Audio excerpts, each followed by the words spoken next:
Hi, this is Thomas with Believe in the Run. This is Megan with Believe in the Run. And today we want to talk to you about one of our new favorite categories. Some people are saying it's not a new category. It kind of is a new category because I feel like the running shoe companies are making it a priority to have these shoes in their lineup. Meg, what are we talking about? Well, we're calling them super trainers.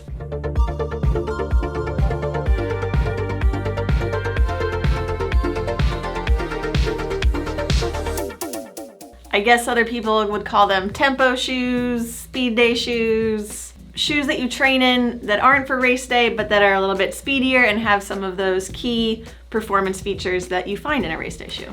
Exactly, and here's the thing, yeah, there was tempo shoes before. Usually what that meant traditionally was, instead of being a daily trainer that was built up, the tempo shoe was something that was stripped down. So if you think about the old tempo shoes, like the New Balance 1500 or something like that, where they just made less midsole, lighter shoe, faster turnover, and you compromised comfort for speed. The reason why these super trainers are so important to the lineup, not only do they offer comfort for daily running, they can also be used to pick up the pace because they have those special ingredients. You have the same stuff and the same feeling of fun, and that's what we like at it. You get that fun feeling out of these shoes that you get in the race day shoes without having to spend that money, and they're a little bit more durable. So, Meg, I'm gonna talk about one of the first ones that kind of defined the whole lineup like we're talking about, and that'd be the SAUCONY Endorphin line. You're familiar with this one. Yeah, the Shift. While this one wasn't your favorite because of the firmness of the midsole, you understood the mission of creating a daily trainer that used the same geometry as a race day and tempo shoe.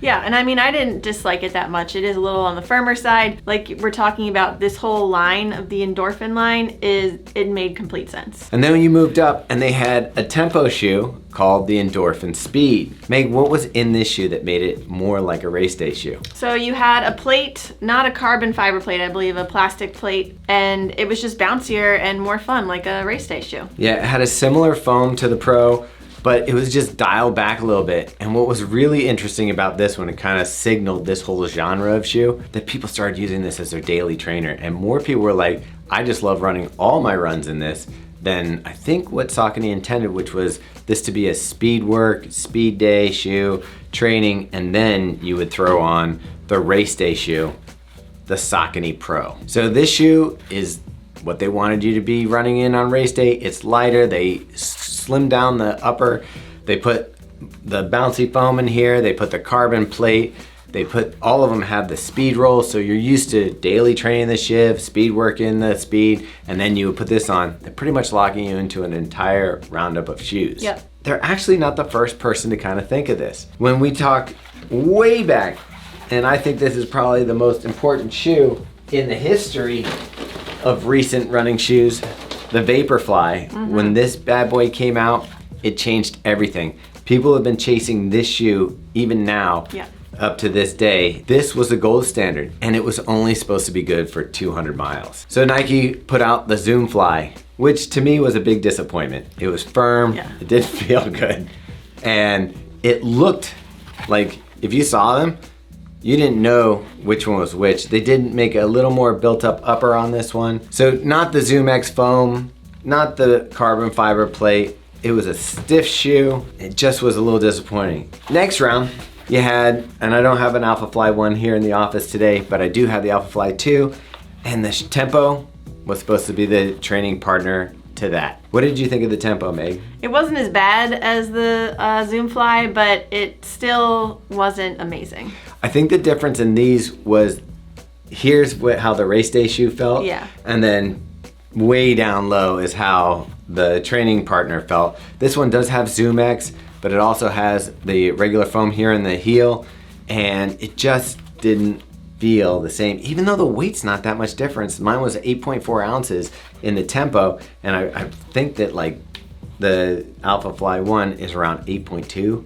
That's a little history lesson on pairing the race day with the Tempo shoe that we're now calling Super Trainer. And let's go through some of the shoe offerings from companies now that are what we would consider super trainers make. All right, so the first super trainer we're going to talk about is the Endorphin Speed 3. This is the latest iteration of this shoe. Thomas went through the whole lineup. It was one of our favorites. It still kind of is one of our favorites. It comes with the Power Run PB, which is the same foam they put in the Pro, their race day shoe. The difference is there is a TPU plate in this one versus the carbon fiber plate. And a little more of a built-up upper. It comes with 36 millimeters, 28 in the forefoot, and it comes in at $170. And then another speed roll geometry shoe they just come out with is the Kinvara Pro Meg. It's got 2 layers of foam, carbon plate.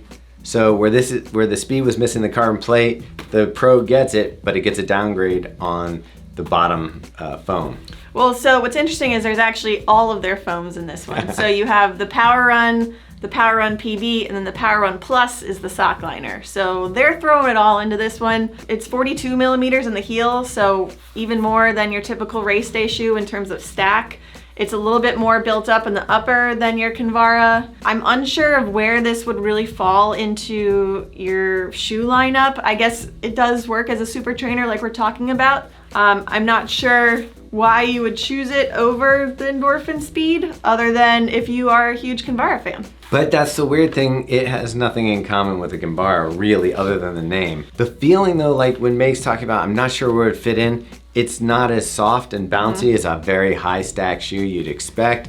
The plate is pretty rigid, so you're not getting, like, you're not really feeling it pop off the toes. It's a strange shoe. I'm not exactly sure where this fits in the lineup, like you said, with the speed in there already. The speed feels a little bit lighter, a little livelier underfoot, and yeah, this one's kind of a mystery to us, but it is in the category that we're talking about where the kitchen sink is in here. And this one comes in at $180, and I think it's available in July. So Meg, what am I holding here? We have the Adidas Adizero Boston 12. Now this one is probably one of my favorite trainers that I've tried this year. There is a couple issues with it. We talked about it in the full review with the upper, but as far as the midsole goes, this is one of my favorite dual density foam midsoles. It didn't work in the 10 and 11. They softened up some of the Light Strike Pro and the Light Strike 2.0, making the shoe a lot more fun. What do we got in this shoe, Meg? Well, in between those two foams you just mentioned, we have the Energy Rods, which is sort of like their version of a carbon fiber plate, if you will. And it gives you that really nice bouncy ride. And the rods in this one are fiberglass, not carbon fiber. So it's a little bit different than the Pro. So the race day, you go up to the Pro and that's gonna have a full Light Strike Pro midsole, no mixing in the Light Strike 2.0. And you're gonna have carbon fiber rods in there, and the upper I feel is a little more dialed in. So this is actually a great companion if you were gonna use one shoe for daily miles and tempo work and speed work, and then throw on the Pro for a race day. I think you have a killer combo. Yep, and this one is available now, and it comes in $160, so a little lower. Oh.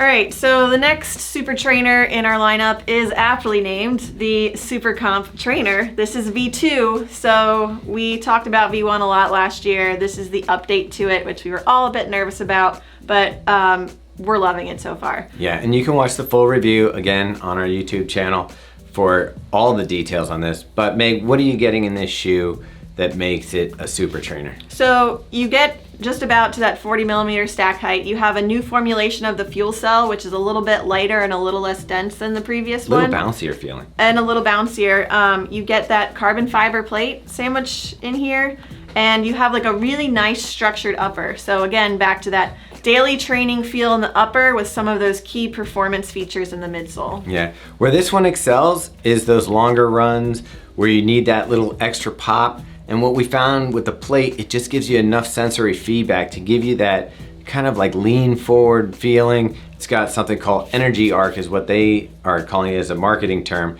But what it really does is this widens out to give you some stability, and then you get that roll through, and it's got a really nice toe off feel. While the shoe is not the lightest out there, between the roll and the carbon plate, I feel like you get enough, stuff going in your favor to kind of mitigate some of the weight gain. Yeah, and this one is an ounce lighter than the previous version, where I feel like you can actually pick it up in this one, and it definitely falls in line with all of these other super trainers we're talking about, where you can do the daily training and some of the speedier stuff. Yeah, and the previous model I felt wasn't good for the speedier stuff, so they really nailed it in kind of making this more of a useful tool in your running arsenal.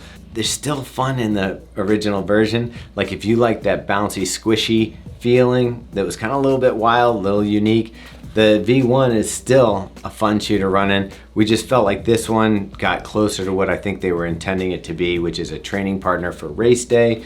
You can pick up the pace in it, and you'd be looking to the SC Elite, hopefully 4 by the end of the year, to train with this. Yeah, so this is also available now for $180.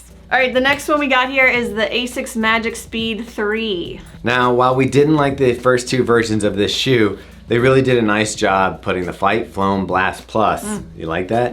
On both layers. It used to be a dual layer, so you had Fight Foam and Fight Foam Blast Plus with a TPU 3/4 plate. Now you have a full length carbon plate all the way through the shoe, and it really makes a difference. Not only that, but the upper construction now is what they took from the Metaspeed Sky and Metaspeed Edge, so you get that race day feel, both on the top and the bottom, but it's also a really nice structured shoe where I think you can use it for that daily training.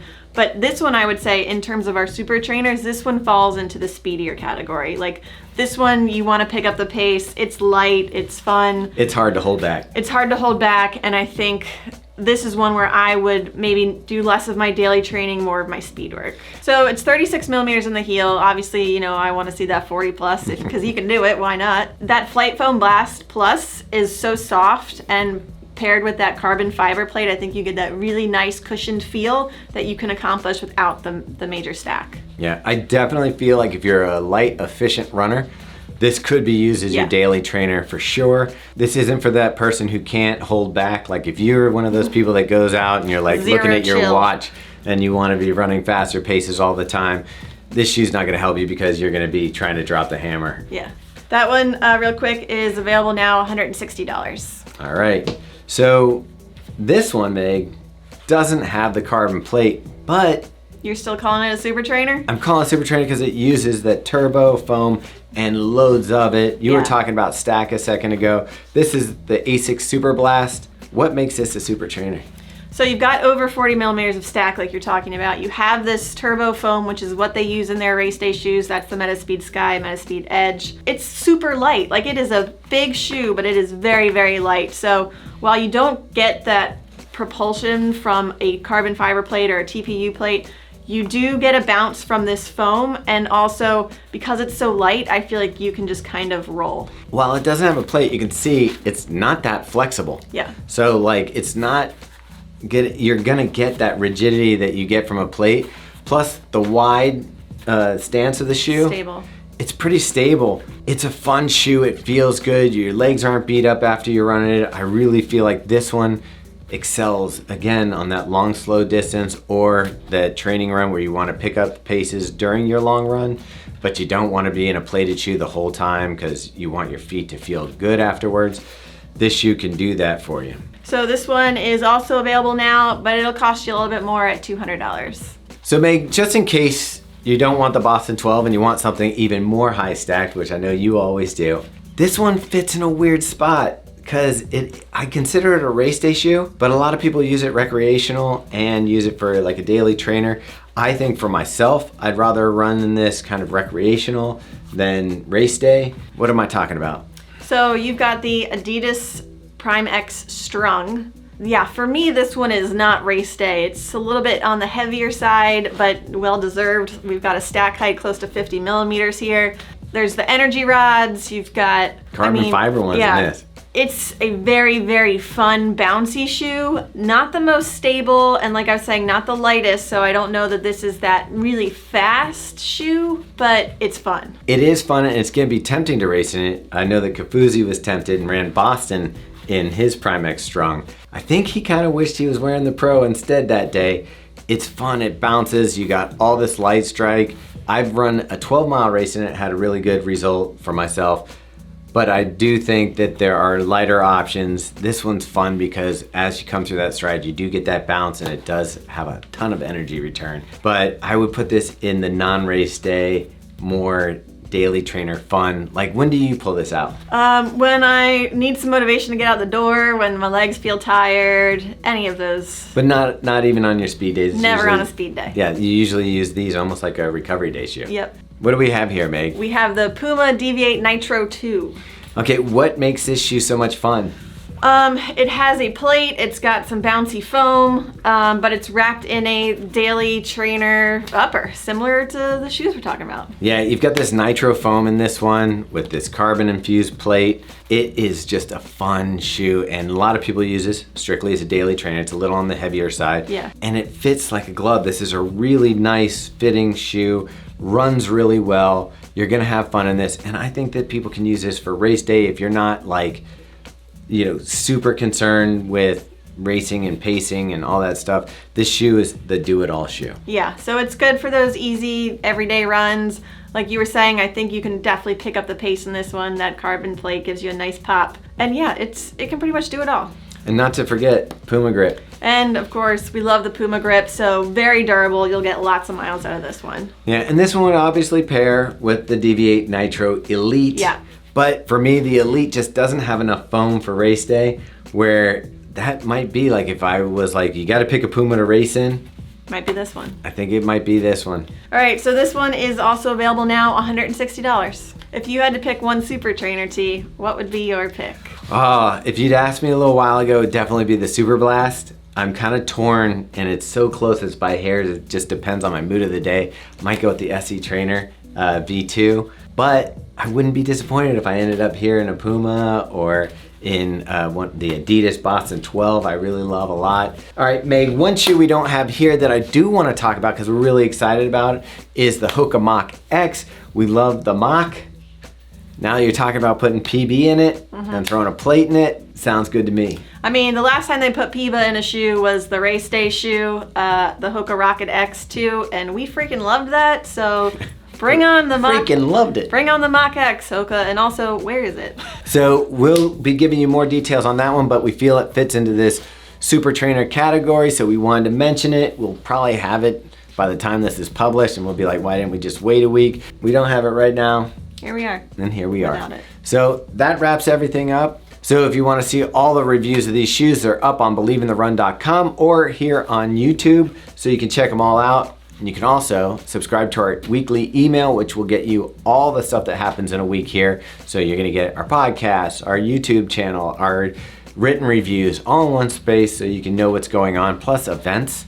And we got some events coming up, Meg. Yep, lots of them. Our hydration tour, Meaghan Featherston and I will be traveling around the country to very warm cities and going on group runs, handing out a ton of scratch product. So visit our website, find out all the details, and see if we're coming to your city. One of the stops is here in Baltimore, where we'll be throwing our summer grit party. You won't want to miss that. We're actually going to have some people here from ASICS and people from Japan over checking out the place. Kind of a big deal. Little group run, maybe ending at a brewery. We'll see. Check out our website for details or subscribe to that email and find out more. Anyhow, go ahead, like this video, subscribe to the channel. I'm sure you'll be happy.